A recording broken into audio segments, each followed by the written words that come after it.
Australia के खिलाफ world cup मुकाबले में आया केएल राहुल और विराट कोहली का तूफान टीम इंडिया को जिताया 90% हारा हुआ मुकाबला। नमस्कार दोस्तों, स्वागत है आपका एक बार फिर हमारे चैनल में। भारत और ऑस्ट्रेलिया के बीच वर्ल्ड कप का मुकाबला खेला गया, जहां पर टीम इंडिया की तरफ से शानदार परफॉर्मेंस करते हुए केएल राहुल और विराट कोहली ने धमाकेदार परफॉर्मेंस करते हुए टीम इंडिया को बेहद शानदार जीत दिलाई। तो दोस्तों, हम आपको इस वीडियो में इस मुकाबले का पूरा हाईलाइट बताएंगे, लेकिन दोस्तों इससे पहले आप भी विराट कोहली और केएल राहुल की शानदार बल्लेबाजी को देखकर खुश हैं तो इस वीडियो को लाइक जरूर करें और साथ ही साथ चैनल को सब्सक्राइब करके बेल आइकन जरूर दबा लें। तो चलिए जानते हैं इस बेहद शानदार मुकाबले का पूरा हाईलाइट शुरुआत से ही। तो दोस्तों, आज के इस मुकाबले में सिक्का उछाला रोहित शर्मा ने, लेकिन गिरा पैट कमिंस के पक्ष में। उन्होंने टॉस जीतकर पहले बल्लेबाजी करने का फैसला किया। दोनों टीमें काफी शानदार प्लेइंग 11 के साथ मैदान पर उतरी, जहां पर भारत में शुभमन गिल की जगह पर ईशान किशन ओपनर में खेलते हुए नजर आए, तो वहीं डेविड वार्नर और उनके साथ में मिचेल मार्श पारी की शुरुआत करने उतरे ऑस्ट्रेलिया की टीम के लिए। लेकिन दोस्तों, दूसरे ओवर की पहली गेंद पर डेविड वार्नर ने एक बेहतरीन चौका बैकवर्ड पॉइंट की तरफ लगाकर अपनी पारी का शानदार आगाज किया। लेकिन टीम इंडिया को पहली सफलता के लिए ज्यादा इंतजार नहीं करना पड़ा और तीसरे ओवर की दूसरी ही गेंद पर मिचेल मार्श को चलता किया जसप्रीत बुमराह ने विराट कोहली ने अद्भुत कैच पकड़ा, यहां पर उनकी पारी का समाप्त किया। भारतीय टीम को पहली सफलता दिला दी। इस मुकाबले में आक्रामक बल्लेबाजी करने के लिए जाने वाले मिचेल मार्श 6 गेंदों पर 0 रनों पर ही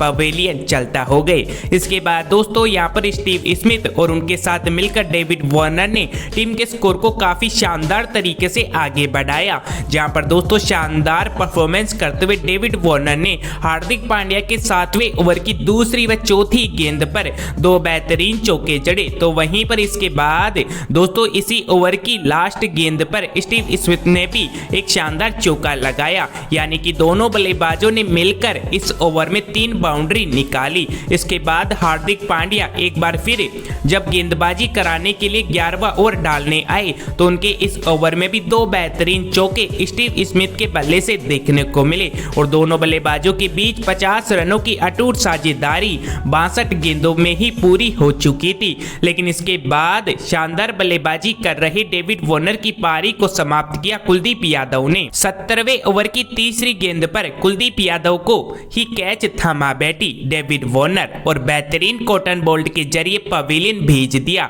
डेविड वार्नर को। वार्नर ने 52 गेंदों का सामना करते हुए 41 रनों की शानदार पारी खेल कर गए। इसके बाद यहां पर मानस लाबुशेन और उनके साथ स्टीव स्मिथ के बीच एक लंबी साझेदारी जरूर बनी, लेकिन इसी बीच सिर्फ एक चौका दोनों बल्लेबाजों के बल्ले से देखने को मिला और वो भी 20वें ओवर की तीसरी गेंद पर मानस लाबुशेन ने लगाया। लेकिन उसके बाद दोस्तों कोई भी चौका दोनों बल्लेबाजों के बल्ले से नहीं आया, क्योंकि भारतीय गेंदबाजों के घातक गेंदबाजी के सामने ये दोनों बल्लेबाज नाकामयाब रहे। लेकिन इसके बाद दोस्तों यहाँ पर ड्रिंक्स के बाद जब एक बार फिर पहली गेंद रविंद्र जडेजा ने डाली तो यहाँ पर स्टीव स्मिथ के स्टंप बिखेर दिए और टीम इंडिया को एक और सफलता दिला दी। स्टीव स्मिथ काफी देर से संघर्ष करते हुए नजर आ रहे थे, लेकिन वो 46 रनों की शानदार पारी खेलकर पवेलियन लौट गए। जडेजा ने उन्हें बोल्ड कर दिया। उनके आउट हो जाने के बाद क्रीज पर उतरे ग्लेन मैक्सवेल, जिनसे काफी ज्यादा उम्मीदें यहाँ पर ऑस्ट्रेलिया की टीम को थी। लेकिन इसी बीच दोस्तों 23वें ओवर की दूसरी ही गेंद पर रविंद्र जडेजा ने मानस लाबुशेन को भी चलता किया।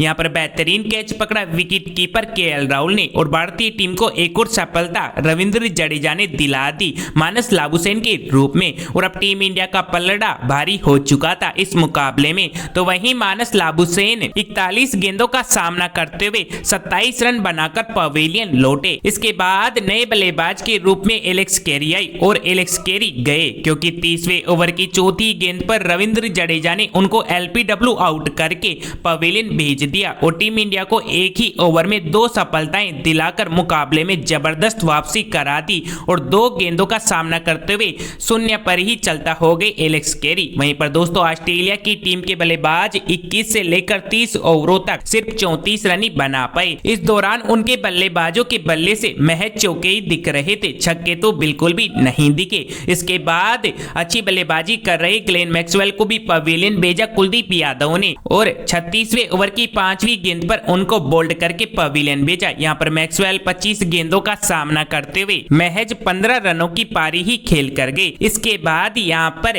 38वें ओवर की दूसरी गेंद पर कैमरन ग्रीन का भी विकेट टीम इंडिया ने चटका लिया। यहाँ पर कैमरन ग्रीन को रविचंद्र अश्विन ने बैकवर्ड पॉइंट पर हार्दिक पांड्या के हाथों कैच आउट करवाकर पवेलियन भेजा और भारतीय टीम को कैमरन ग्रीन के रूप में एक और महत्वपूर्ण सफलता मिल गई। कैमरन ग्रीन 20 गेंदों का सामना करते हुए 8 रन बना कर गए। इसके बाद ऑस्ट्रेलिया के कप्तान पैट कमिंस के बल्ले से 40वें ओवर की दूसरी गेंद पर एक बेहतरीन छक्का मिड विकेट की तरफ देखने को मिला। तो वहीं पर इसके बाद उन्होंने यहाँ पर टीम के स्कोर को अच्छी तरीके से आगे बढ़ाया, लेकिन इसी बीच 45वें ओवर की दूसरी गेंद पर वो एक और बड़ा शॉट खेलना चाहते थे, लेकिन यहाँ पर जसप्रीत बुमराह ने उन्हें श्रेयस अय्यर के हाथों कैच आउट करवा दिया। यहाँ पर पैट कमिंस 24 गेंदों का सामना करते हुए महज 15 रनों की पारी खेल कर गए। इसके बाद मिचेल स्टार्क एक छोर से यहाँ पर टीम के स्कोर को आगे बढ़ा रहे थे।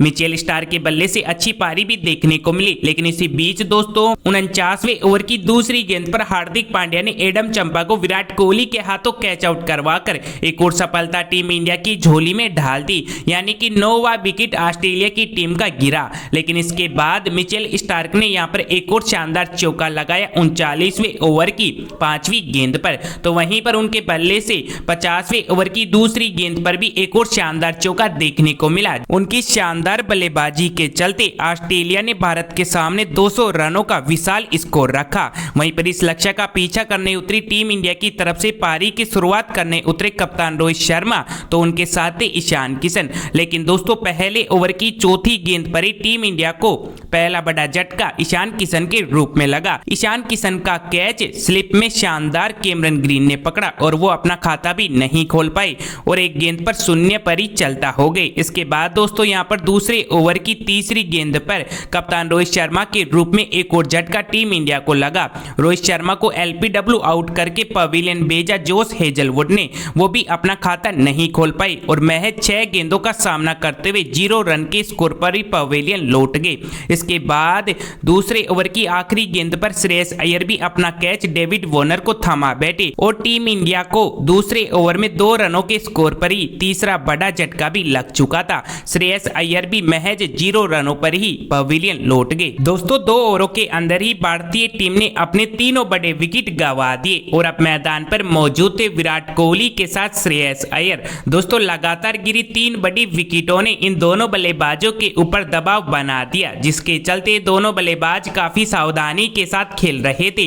जहां पर केएल राहुल ने अपनी पारी का आगाज चौका लगाकर खोला, तो वहीं विराट कोहली के बल्ले से भी उनका पहला चौका शानदार तरीके से सामने की तरफ देखने को मिला। इस तरीके से ही दोनों बल्लेबाज मैदान पर सेट होने की कोशिश कर रहे थे और दोनों ने टीम के स्कोर को 10 ओवरों में 40 रनों पर भी पहुंचा दिया। दोस्तों आगे भी दोनों बल्लेबाज इसी तरह बल्लेबाजी करते हुए चले जाते हैं, जिसके चलते देखते ही देखते दोनों बल्लेबाजों के बीच में 17वें ओवर तक आते आते 50 रनों की अटूट साझेदारी भी पूरी हो जाती है। तो वहीं 23वें ओवर में विराट कोहली ने बैकवर्ड पॉइंट की तरफ शानदार चौका लगाकर अपनी 50 पूरी कर ली। तो वहीं केएल राहुल भी अपनी 50 की तरफ बढ़ रहे थे और उसके बाद उन्होंने 27वें ओवर में सिंगल लेकर अपनी 50 पूरी कर ली। दोस्तों लगातार गिरी 3 विकेटों के दबाव को दोनों बल्लेबाज पूरी तरीके से कम कर चुके थे और दोनों बल्लेबाजों के बीच में 100 रनों की अटूट साझेदारी भी पूरी हो चुकी थी। इसी तरह आगे भी दोनों बल्लेबाज बल्लेबाजी करते हुए चले जाते हैं, जिसके चलते भारतीय टीम का स्कोर 35 ओवरों में 160 रनों पर पहुंच जाता है। लेकिन दोस्तों जब तक ये साझेदारी और ज्यादा आगे बढ़ पाती, उससे पहले ही ऑस्ट्रेलिया की तरफ से 38वां ओवर कराने आए जेस हेजलवुड ने अपनी चौथी गेंद पर विराट कोहली को शॉर्ट पॉइंट पर लाबू सेन के हाथों कैच आउट करवा दिया। हालांकि विराट कोहली इस पारी में शानदार 81 रनों की पारी खेल कर गए। उसके बाद केएल राहुल का साथ देने के लिए हार्दिक पांड्या मैदान पर आए, जिन्होंने अपना खाता छक्का लगाकर खोला, जिसके चलते भारत का स्कोर 40 ओवरों में 182 रनों पर पहुंच गया और अब यहां से भारतीय टीम को जीतने के लिए 10 ओवरों में महज 18 रन ही चाहिए थे। इसी बीच केएल राहुल ने 41वें ओवर की शुरुआत सामने की तरफ 90 मीटर का छक्का लगाकर किया और फिर दूसरी ही गेंद पर एक और चौका उनके बल्ले से देखने को मिला और उसके बाद 42वें ओवर की दूसरी ही गेंद पर राहुल ने लॉन्ग ऑफ के ऊपर से छक्का लगाकर भारतीय टीम को ये मैच 6 विकेटों से जिता दिया। दोस्तों इस पारी में केएल राहुल नाबाद 97 रनों की पारी खेल कर गए। बाकी दोस्तों अगर आपको ये हाईलाइट वीडियो जरा सी भी अच्छी लगे तो इस वीडियो को एक लाइक करके चैनल को भी सब्सक्राइब कर दीजिएगा। जय हिंद, वंदे मातरम।